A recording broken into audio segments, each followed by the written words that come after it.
Favourite serials இனி டிவிக்கு முன்பே சன் நெக்ஸ்ட் ஆப்ல ஜாலியா எல்லாருக்கும் முன்னாடியே பாருங்க. இப்பவே சன் நெக்ஸ்ட் ஆப்பை டவுன்லோட் பண்ணி சப்ஸ்கிரைப் பண்ணுங்க. சொன்னது சரிதான். அவங்க அம்மா வீட்டுக்கு போலான்னு சொன்னதும் புனிதா இவ்வளவு சந்தோஷப்படுவாங்கன்னு நான் நினைக்கவே இல்லை.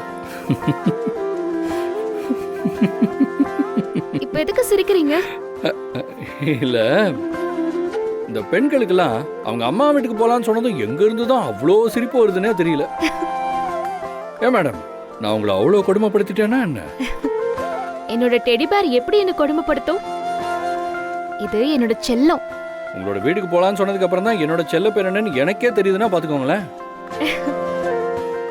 ஆமா, நீங்க ஏதோ கேட்கணும்னு சொன்னீங்களே, அதை கேளுங்க. நானும் அம்மா கூட இருக்கணும்னு சொல்லி தான் கேட்கணும்னு நினைச்சிட்டு இருந்தேன். எப்படி கேட்கறது, நீங்க ஏதாவது நினைச்சுக்குவீங்களோன்னு தயங்கிட்டு இருந்தேன். ஆனா நீங்களே இப்படி சர்ப்ரைஸ் பண்ணுவீங்கன்னு நான் நினைக்கவே இல்லை. ரொம்ப தேங்க்ஸ் கபிலன். என்னோட சந்தோஷத்தை எனக்கு எப்படி வெளிக்காட்டணும்னு கூட தெரியல. ஏங்க, நான் எங்கங்க சர்ப்ரைஸ் பண்ணேன்? அப்பா தான் நம்ம ரெண்டு பேருக்குமே சர்ப்ரைஸ் பண்ணாரு. இந்த யோசனையை சொன்னதே அப்பா தான். மாமாவா? அதான பார்த்தேன். சாருக்கு எங்க இருந்து இப்படி எல்லாம் ஐடியா வரப்போகுது?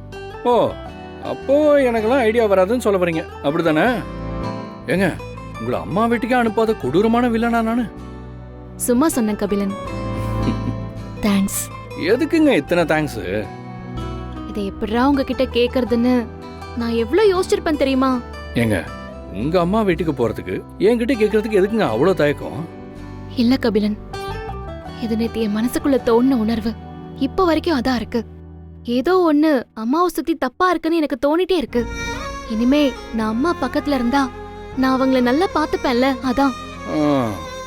அது சரி.